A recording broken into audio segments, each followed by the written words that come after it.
प्रयागराज के महाकुंभ में एक औरत अपने दो बेटों के साथ स्नान करने के लिए पहुंचती है। उसके बेटे कहते हैं कि माता जी चलिए मैं आपको भी कुंभ में स्नान करवा के ले आता हूँ। वह औरत की उम्र लगभग 50 साल के आसपास रही होगी। वह औरत जब कुंभ में पहुंचती है तो एक अघोरी को देखकर उसका मन विचलित हो जाता है। उसे बहुत ध्यान से देखने लगती है और उसे ऐसा लगता है कि जैसे इस अघोरी से उसका बरसों का नाता हो। देखते ही देखते उसके आंखों में आंसू आ जाते हैं। उसके आंखों में आंसू देख करके उसके जो दोनों बेटे हैं वह पूछने लगते हैं कि माता जी आखिर क्या बात है, तुम इसे देखकर रोने क्यों लग रही हो, आखिर क्या नाता है इससे। तो वह कहती है कि लगता है कि इनकी जो शक्ल है तुम्हारे पिताजी से मिलती है। वो दोनों बेटे बहुत असमंजस में पड़ जाते हैं कि आखिर हमारे पिताजी यहाँ कैसे। अब हम आपको कहानी विस्तार से बताते हैं कि पूरी घटना क्या है। झारखंड के धनबाद जिले के श्यामनगर इलाके में एक यादव परिवार रहता था, जहां पर गंगा सागर यादव जो पशु व्यवसायी था। यह पशुओं का कारोबारी था। बेचना खरीदना यही इसका काम था। दूध निकाल के बेचना यही इनका कारोबार था। इनकी पत्नी जिनका नाम था धनवती, और ये दूर दूर तक चले जाते थे पशुओं को बेचने खरीदने के चक्कर में। एक दिन अपने पत्नी से बोले कि भाई की शादी नजदीक आ रही है, मैं तुम्हारे लिए कुछ कपड़े लेके आता हूँ मार्केट से। तो उसकी पत्नी ने कहा ठीक है, कपड़े ले आइए, बच्चों के लिए भी कपड़े ले आइए। उसका एक बच्चा जो लगभग दो साल का था और एक बच्चा पेट में ही था, क्योंकि वह गर्भवती थी। वह जो है कपड़े लेने मार्केट के लिए निकलता है, और जब मार्केट जाता है वहां से वहां लौट के नहीं आता है। शाम हो जाती है। उसकी पत्नी जो धनवती थी वह काफी परेशान होती है कि मार्केट से कपड़े लाने गए और अभी तक नहीं आए। तो उसने सोचा हो सकता है कि पशु खरीदने बेचने के चक्कर में कहीं दूर निकल गए हों, हो सकता है इस टाइम ना आए, वह कल परसों में भी आ सकते हैं। क्योंकि यह घटना 1998 के लगभग है। उस समय टेलीफोन वगैरह का इतना ज्यादा सिस्टम नहीं था कि तुरंत का तुरंत बात हो जाए। एक दो दिन बीत गया तब भी उसका कहीं नहीं पता चला। इधर उधर पता लगाते हैं नात रिश्तेदार में। फिर आखिरकार उसकी जो पत्नी थी वह पुलिस में कंप्लेन करती है और कहती है कि हमारे पति हमारे लिए कपड़ा लाने मार्केट से निकले थे और वहां आज कई दिन हो गया है, अभी वापस लौट के नहीं आए हैं। पुलिस भी खोजबीन करती है और उसी समय पता चलता है कि पटना में एक बस एक्सीडेंट हुआ है। तो पुलिस उनको सूचना देती है कि उसमें बहुत सारे लोग मारे गए हैं, आप भी जाकर के देख लीजिए कि हो सकता है उस बस में आपके पति भी हों। लेकिन वहां पर पहुंचकर जो गंगा सागर यादव का जो भाई था वह देखता है तो वहां पर कुछ नहीं पता चलता है। वहां जो बस हादसा हुआ था उसमें वहां नहीं था। और गंगा सागर यादव के साथ में उनका एक जो मित्र था वह भी जो है गायब था। जो उसका दोस्त था जिसका नाम राजकुमार था वह भी उसके साथ ही गायब था। काफी मशक्कत के बाद भी कहीं उसका कोई पता नहीं चलता है। सब लोग यह मान लेते हैं कि कहीं ऐसा नहीं हो कि वहाँ कहीं किसी घटना में आकस्मिक मृत्यु हो गई हो। लेकिन जो उनकी पत्नी थी धनवती, उसको पूर्ण भरोसा था कि हमारे पति को ऐसी कोई बात नहीं हुई, वह जरूर लौट कर आएंगे, और वह उनके याद में हमेशा रहती थी।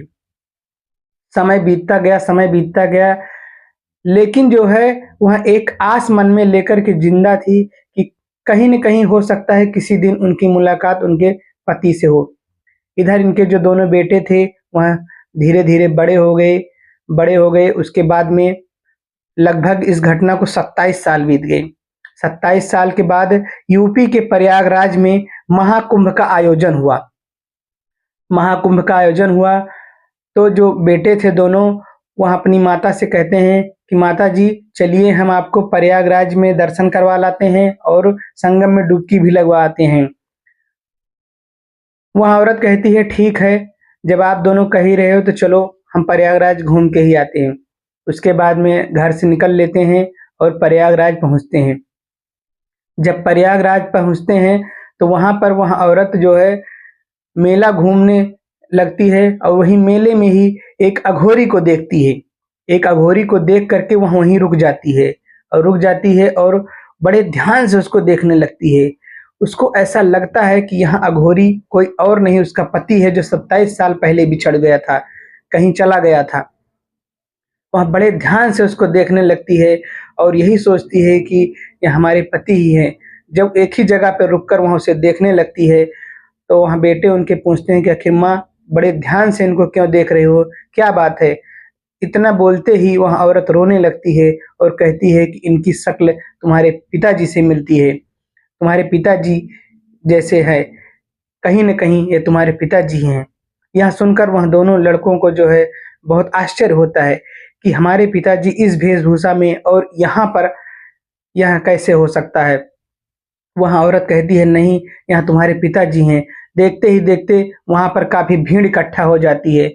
जब भीड़ इकट्ठा हो जाती है तो वहाँ पे कुछ मीडिया के लोग भी आ जाते हैं, सवाल-जवाब करने लगते हैं, पूछने लगते हैं, लेकिन वह अघोरी कहता है, "नहीं, मैं इन औरत को नहीं जानता हूँ, इनसे हमारा कोई संबंध नहीं है। हमारा घर जो है बनारस में है, हमारी पत्नी है, हमारे माता-पिता हैं, हमारे 5 बच्चे हैं।" लेकिन वह जो औरत थी, वह कहती है, "नहीं, यह जो है हमारे पति हैं।" और कुछ निशान बताती है, कहती है कि हमारे पति के माथे पे जो कट का निशान है, यह जब लगा था मैं बता सकती हूँ, और हाथ टूटा था उसको बताती है कि आप इसको टेस्ट करवाइए, इनका हाथ टूटा था और अगर नहीं भरोसा है तो डीएनए टेस्ट करवाइए। काफ़ी मशक्कत के बाद भी वह जो अघोरी था वह कहता है नहीं, आप लोगों को कोई गलतफ़हमी हुई है, हम नहीं जानते आपको। इधर औरत जो है वह रोने चिल्लाने लगती है, कहती है नहीं, आप ही हमारे पति हो। इतने में पुलिस भी आ जाती है। पुलिस आती है तो मामले को शांत करवाती है और कहती है ठीक है, जैसा भी होगा हम पता लगाने की कोशिश करेंगे कि आखिर में सच्चाई क्या है।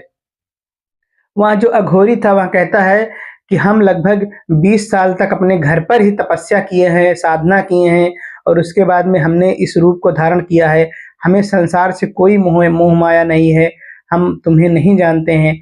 लेकिन वह औरत कहती है नहीं, तुम वही हो जो अपने भाई के शादी में हमारे लिए कपड़ा लाने के लिए निकले थे। तुम्हारा नाम गंगा सागर यादव है? कहता है नहीं, हम कोई गंगा सागर यादव नहीं हैं।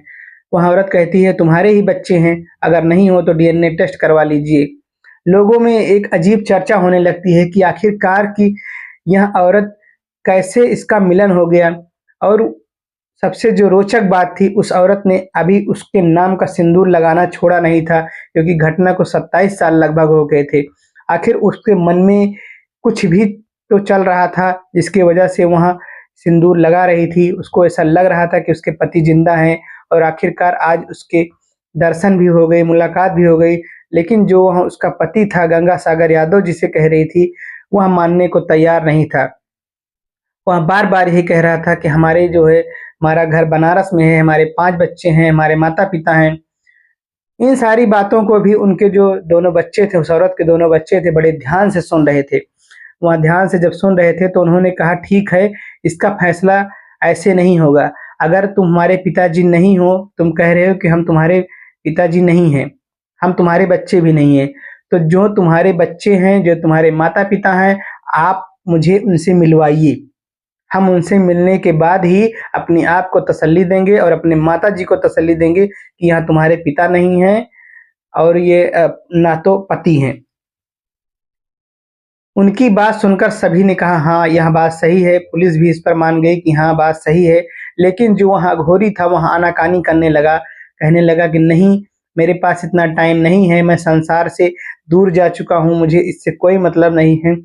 तब उसका लड़का जो है, जो उस औरत का था लड़का, वह उसके कान में जाता है और कहता है कि बाबूजी, आप हमारे पिताजी हो, माताजी झूठ नहीं बोल रही हैं, जो भी निशान बता रही हैं वह सही दिख रहा है, आप घर चलिए। तब वहाँ घोरी कहता है कि मुझे तुम लोगों की कोई बातें नहीं सुनाई पड़ती हैं, मुझे सिर्फ भोलेनाथ की बातें सुनाई पड़ रही हैं, इसके अलावा और कुछ नहीं सुनाई पड़ता है। पुलिस उन सभी को लेकर के थाने आती है और वहाँ पे लिखा-पढ़ी होता है और कहती है कि जैसा भी होगा हम जाँच करेंगे, जाँच करने के बाद ही इसकी सच्चाई को हम पता लगाएँगे। और उसके लड़के कहते हैं कि जाँच भी करवाइए, डीएनए टेस्ट भी करवाइए और इनके जो परिवार वाले हैं, जिनको यह अघोरी बता रहा है कि हमारे बच्चे हैं, हमारे माता-पिता हैं, हमें भी उनसे मिलवाइए। जब तक हम उनसे मिलेंगे नहीं, हमें तसल्ली नहीं होगी, ना तो हमें होगी, ना तो हमारे माताजी को होगी, क्योंकि हमारी माताजी के मन में जो एक विश्वास है, उस विश्वास के दावे पे हम भी यहाँ कह रहे हैं कि ये हमारे पिताजी हैं। माताजी झूठ नहीं बोलेंगी। पुलिस इस मामले की छानबीन करना शुरू कर दी है और अभी सही नतीजे पर नहीं पहुंची कि आखिर क्या सही है और क्या गलत है। जैसा भी होगा पुलिस छानबीन में पता चलेगा। आप लोगों को हमारी यह कहानी कैसी लगी हमें कमेंट में ज़रूर बताएं। अगर आप हमारे चैनल पर नए हैं तो चैनल को लाइक करिए, शेयर करिए और सब्सक्राइब करिए। धन्यवाद।